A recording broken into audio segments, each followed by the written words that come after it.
50 years తర్వాత 10th classmates అందరూ కలిస్తే ఎలా ఉంటుంది?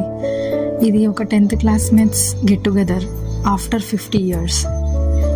ఈ ఫోటో చూస్తుంటే కేవలం 5 స్నేహితులు కలిసి దిగిన ఫోటోలా అనిపించట్లేదు కదా.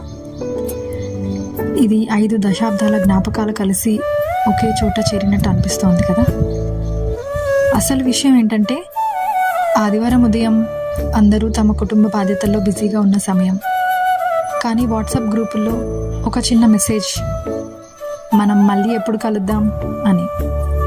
ఆ చిన్న ప్రశ్నతో మొదలైన చర్చ చివరకు ఖచ్చితంగా కలుద్దాం అనే నిర్ణయానికి వచ్చింది. ఆ రోజు రానే వచ్చింది. స్నేహితులందరూ ఒకరి తర్వాత ఒకరు చేరుకోవడం మొదలుపెట్టారు. ముందుగా ఒక స్నేహితురాలు గ్రీన్ కలర్ శారీలో రాగానే అందరికీ పాత స్కూల్ డేస్ గుర్తొచ్చేశాయి. నువ్వు అస్సలు మారలేదు అని ఒకరంటే, వెంటనే పింక్ కలర్ శారీలో వచ్చిన మరొకరిని చూసి, నీ నవ్వు మాత్రం ఇప్పటికీ అలాగే ఉంది అని నవ్వుకున్నారు. అలా ఒక్కొక్కరు వస్తుంటే ఇల్లంతా పాత రోజుల్లోకి వెళ్ళిపోయింది.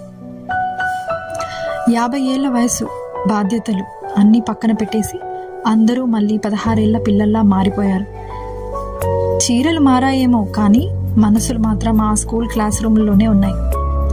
మ్యాథ్స్ ఎగ్జామ్ భయం, టీచర్ క్లాస్ చెప్తుంటే కింద బెంచీలో చిట్టీలు రాసుకోవడం, లంచ్ బాక్సులు పంచుకోవడం, ఇలా పాత జ్ఞాపకాలన్నీ తలుచుకుంటూ నవ్వుకున్నారు.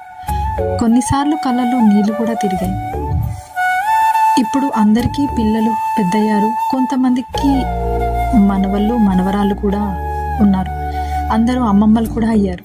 కానీ ఆ రోజు మాత్రం వాళ్ళు బాధ్యతలున్న మహిళలు కాదు, కేవలం 10వ తరగతి స్నేహితులే. ఫోటో దిగే ముందు చీరల గురించి సరదాగా ముచ్చటించుకున్నారు. చివరకు ఆ ఫోటోగ్రాఫర్ ఒకసారి నవ్వండి అనగానే అందరూ నవ్వారు. కానీ అది కెమెరా కోసం కాదు, 50 ఏళ్ళుగా చెక్కు చెదరకుండా ఉన్న తన స్నేహం కోసం. ఆ ఫోటోలో ఉన్న ఒక్కో చీర ఒక్కో కథ చెప్తుంది.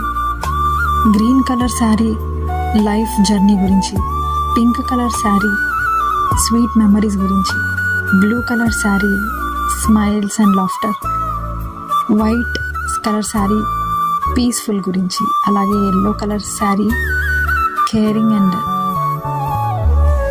ఇలా ప్రతి మడతలోనూ ఒక మెమరీ ఉంది. ఈవినింగ్ గడిచిపోయింది. తిరిగి వెళ్ళాల్సిన సమయం వచ్చింది. వెళ్ళేటప్పుడు అందరూ ఒకటే మాట అనుకున్నారు, మళ్ళీ ఇలాగే కలుద్దాం. వయసు పెరగచ్చు, కాలం మారొచ్చు, కానీ నిజమైన స్నేహం మాత్రం ఎప్పటికీ మారదు. ఈ ఫోటో 5 మాత్రమే కాదు, 50 ఏళ్ల అందమైన స్నేహ ప్రయాణానికి ఒక నిలువెత్తు సాక్ష్యం. ఈ కథ మీకు నచ్చితే కింద కమెంట్స్లో రాయండి. Thank you for listening. Bye.